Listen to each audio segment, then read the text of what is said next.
as human beings, sometimes when we don't understand something, we're very closed off from it. The fear of the unknown. Yes, exactly. That's unhealthy to be so fearful of it that we want to actually close ourselves off from it. Right, instead of opening and learning. Right. Hi, welcome to Chat with Charli. We are so excited to be with you all again today.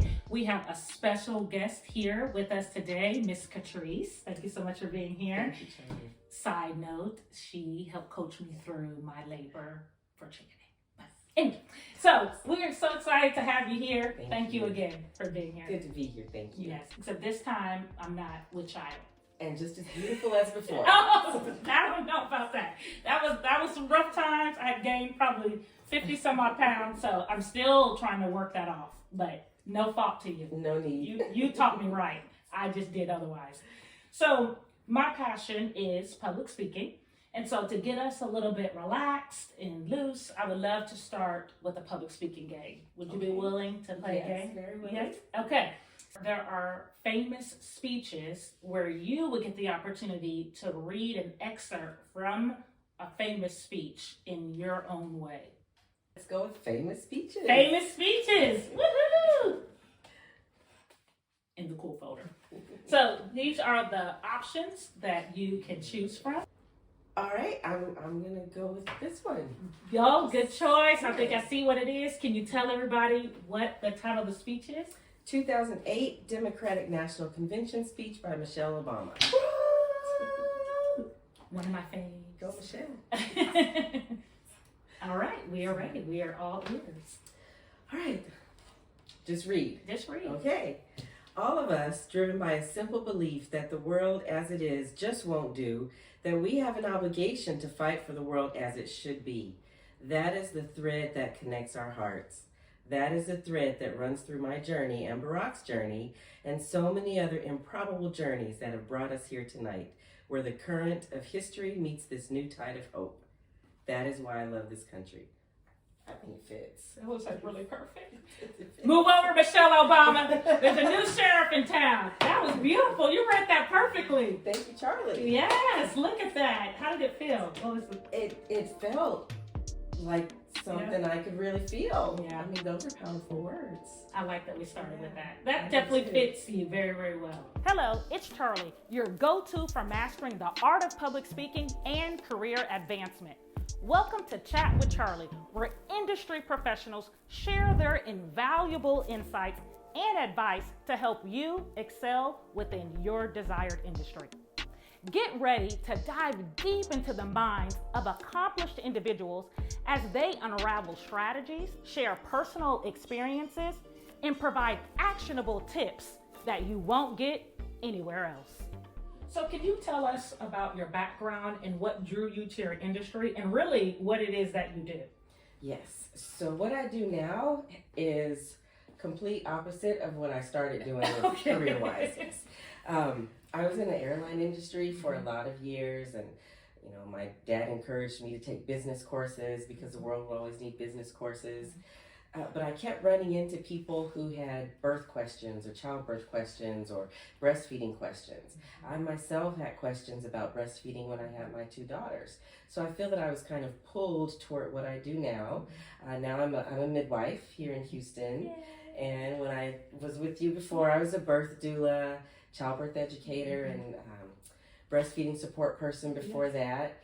And I think just the love of watching women grow into their true selves with their families as they're growing into motherhood, I think that's the short version of what brought me here. That's really special. And I'm honestly have to tell you all, it's a really funny story. My daughter refused the bottle for many, many weeks. And Catrice came to my rescue. Charli. And showed me how to lay in the bed and be able to nurse. Yeah, and that was amazing. I'm like, literally, you saved me. But what a blessing that you went from the airline industry to being a doula to midwifery, because you really have blessed a lot of mothers like myself. Thank you. Feels good. Yeah, it should. So I know you kind of mentioned it a little bit, but what motivated you to pursue this particular industry? Attending a lot of births in the hospital environment, Hospitals serve a purpose, an absolute beautiful, wonderful purpose. If we didn't have the medical innovations that we have now, there would be a lot more morbidity. There would be a lot of bad outcomes. But I saw a lot of things in the hospitals that were pushed on women who didn't need them. And I've also met a lot of women who just want the autonomy of having their babies their way. I've met a lot of birth workers who want to support that cause. And sometimes bringing it all together, the families and the birth workers, the knowledge that's out there outside of just the medical model can be a little bit challenging. But doing it is very fulfilling. And I've watched a lot of families such as your own just grow and flourish because you feel empowered after you have a birth that feels good. So I think that would really be it. Just the drive of wanting to make a difference and see people happy and contented. That's wonderful, and I am very happy. I appreciate all that you did. When we're thinking about your industry, I want to kind of switch gears to think about some of your insights on your industry. What are some current trends and developments within your industry? What's really interesting, COVID brought out a lot of bad and a lot of good. I think with the pandemic that we've all just come through, a lot of families realized that, again, they had choices. And it was eye-opening for people to start making decisions for themselves, not just trusting what was in the media or trusting what they're told by someone who has the highest degree, but to actually dig deep and find out what options would benefit their families the most. So we're seeing a lot of trends now where people are choosing more of a natural model. And again, medicine has its place. If I break my leg, I'm not going to go wrap it with a leaf from a tree. I'm going to go see a doctor. And if we're working with women who have health concerns, diabetes, for example, hypertension, other issues such as that, they definitely need the care of a good physician. But when we have a woman who is healthy, normal, and wants that privacy and that personal connection of birthing in her own home or birthing in a birthing center, I think she should be allowed that. And we're seeing a lot of people gravitate toward more holistic lifestyles, and all of that kind of works together. No, absolutely. Because I know when I was looking to have my second child, which I was still texting you through it, off the payroll, I need to definitely think about something that you accomplished that you never thought you would. What traits did you display? Was it courage, bravery, strength, humility? So that when you get into a situation that you think you can't handle, you go back to that headspace and remember, you can do it. I was told no over and over again because they said they don't do VBACs. So a lot of doctors wouldn't do a VBAC. And so if I could have went to you, I would have. You were far out. But I was able to find a midwife, and I was able to have a successful VBAC. And so it is what you're saying, where sometimes we're not getting the proper information, and it's from people with doctorate degrees and medical experience. And so it's very appreciative to have people like you who can find an alternative method for mothers like myself who want to do something different. I was determined. I said, I know I can do this. It wasn't easy, but I'm like, I know I can do this. So I really appreciate you sharing that. So what skills have you found are necessary to be in your field?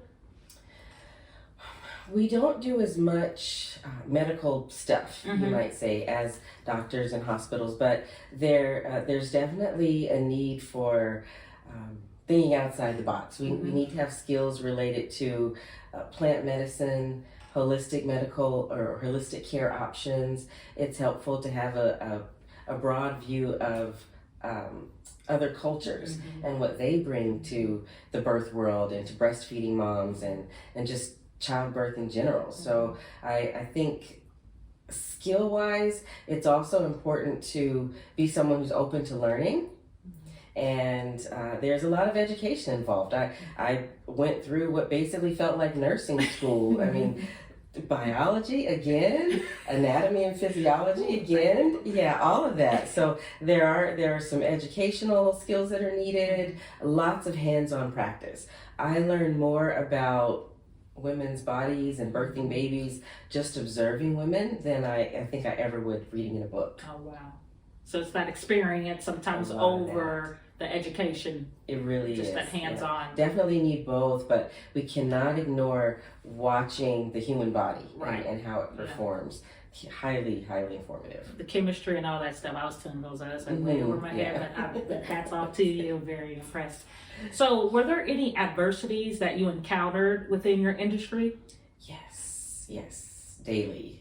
Maybe not daily, I'm exaggerating. Monthly, at least. Right. Even within the midwifery community, we still run into the very real ugly face of racism. And I was blind to that when I first started, studying the field and even doing doula work. We run into biases from those who just don't appreciate more of a natural model. There was a doctor years ago who asked me to write a paper for her, and the title of it was "Doulas and Doctors Can Coexist." So that open-minded thinking is huge and beneficial and necessary, but we don't always see that. So a lot of the challenges are really with those who feel that maybe this method of operating is threatening to their own professions and their own way of caring, or for those who just don't understand it. And as human beings, sometimes when we don't understand something, we're very closed off from it. So, the fear of the unknown. Yes, exactly. That's unhealthy to be so fearful of it that we want to actually close ourselves off from it. Right, instead of opening and learning. Right. You mentioned a little bit about the racism with it, and what do you see that? It's tough because the numbers don't lie, and if my family sees this, they're probably gonna go, "Here she goes again." But the numbers don't lie. Black women and their babies are dying more so than any other race of people in childbirth. In the United States, especially in this developed nation, more so than a lot of countries that are considered underdeveloped. So there is really a need to pay special attention to that and to dig deep and find out why is that the case. And it crosses borders of financial status. It crosses all the borders. So it really, I think, behooves everyone who's concerned about that to find out why. As I was going through midwifery school, I ran into, sadly, some midwives who are very dismissive to that. They were dismissive to the fact that not everyone needs the same level of care, the same type of care. The way a person is raised can greatly influence how they're going to receive care. So we have to approach people differently based on their cultural sensitivities, their cultural backgrounds, and things like that. So I think if we go back to not knowing and not really wanting to be open to knowing and learning.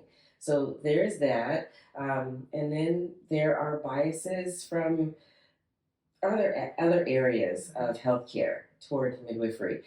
Just in our country alone, those who have the license that I have as a CPM, a certified professional midwife, and a licensed midwife in Texas, we're expected to provide a level of care that saves women from negative outcomes, but without the oversight of a physician, we don't have access to certain medications that can do just that.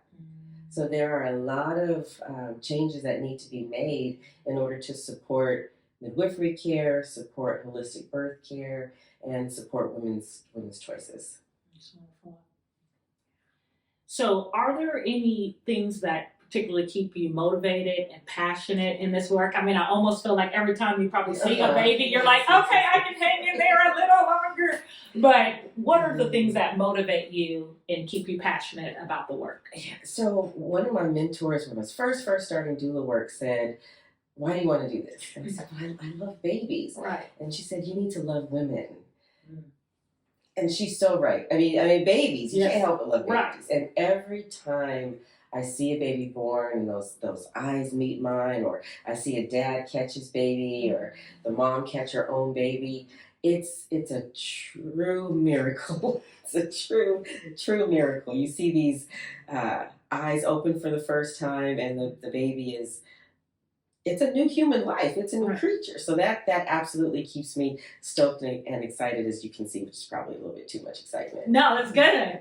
But even bigger than that, to see a woman come out of it and change her hair because she feels like a new person, or decide that she can now take on some project that she couldn't do before, just to watch people feel empowered and stepping into their own. That's what keeps me going. That's wonderful. That's good stuff. So when you're thinking about what motivates you and your passion, you saw it was quick for me to say babies, but your mentor is absolutely right. You need to love women, because we're the ones that often are forgotten when the baby does come, right? Everybody's like, oh, the sweet baby. And the mom, we're like, she's over there. Somebody love me, But when you're thinking about that, are there any particular role models or anybody that was in the industry that really gave you that inspiration and influenced your career? I'd have to say that my clinical preceptor, Stephanie Palacio, she runs Bay Area Community Birth Center. She's really been instrumental. And even now, if I run into a challenge, I'll pick up the phone and call Stephanie or text her, and she's always right there, very supportive. So Stephanie for sure. There's another midwife, Pat Jones, who's, I'd say she's kind of like a pillar to the midwifery community here in Houston. She's out of state now, retired and doing some other things with family. Living a good life. But I can pick up the phone and call her, and she always has this quiet, mild, loving spirit. And yeah, so there are a few women. But I have to tell you, when I was going through midwifery school, no one came through for me like my mom did. That's right. Yeah, she was patient. She quizzed me. She took the big journals and lots of paper and made it, fit and understandable. And yeah, my mom gets the mom gets all the love. Yeah. Honestly, I'm not gonna lie. It's kind of interesting that you serve mothers, and the person that you said is the most impactful in your life is your mother. So it's almost like it comes full circle, right? Yeah. You serve mothers, and then your mother is giving back to you. So that's special. And I pray that one day my kids could say the same thing about me. They will. Yeah, I'm sure your daughters say that about you. So especially because you're doing what you did.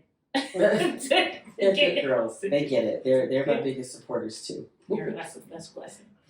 So if you could do this all over again, Catrice, which you have had such a wonderful career, so it may take you a minute to collect your thoughts, and that's okay. If you could do it all over again to get where you are today within being a midwife, are there any things that you would do differently? That is a tough one to answer. Know. That's why I said it's okay to take a minute. Yeah. And if there's nothing at all, that's okay too. I think our journeys make us who we are. Mm-hmm. So I probably wouldn't change much. There were a lot of bumps in the road, a lot of tears cried, a lot of moments when I wanted to give up. One time I was just going to go into banking. just let it go. But yeah, 9 to 5. You get weekends off. I'm just overwhelmed with that. So bringing babies into the world, banking. That's okay. You're multifaceted. The hours. But really looking at it, I think I wouldn't have the appreciation for the work and the families. I keep saying the women, but their partners and spouses and everyone who comes into that environment is touched by it. Right. So I think I would leave it just like it is and go through those bumps and bruises again. That's wonderful. You said it got you to where you are today. So that's why I say that sometimes it's a tough question, because honestly, you do have to own your journey. Yes. And so it sounds like that's what you're doing. And everything that you did got you to where you are today. And that's something to be thankful for. Very grateful. So as we end this conversation, which I could talk to you all day long. You could, Side note, I'm probably like texting you again. Like, my 2-year-old, you're like, okay, I'm a midwife. Yeah, he's 2. Let it go, Charlie.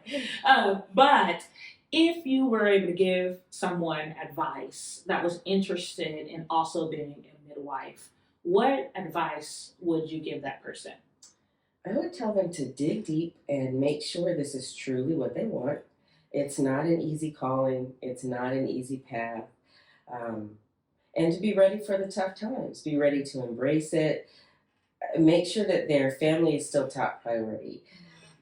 Our Heavenly Father has to come first. That family needs to come second. And then very, very close to that is your passion and your calling. So I would say if they want to do the birth work, come on down. We need more. Yeah. Just really make sure that it's happening at a time in their lives that they're ready for it. Well, I can't thank you enough for being here today. I've been definitely moved by the information and things that you share today. Your passion just oozes the room, so it just feels so good to be in your presence. I just want to say again, thank you. I'm very appreciative for you being here. Thank you as well. It's good stuff. You're very good.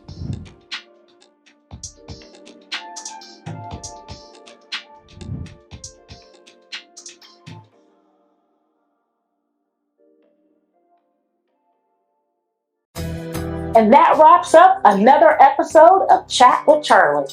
Thank you all so much for joining me today as we explore various topics aimed to help you take your career to new heights. I hope you found today's discussion valuable and insightful. Remember, growth comes from continuous learning and taking actionable steps towards your goals. I'd love to hear from you all about today's content, so connect with me on social media at Lennon Prep and leave a comment or question to keep this chat going.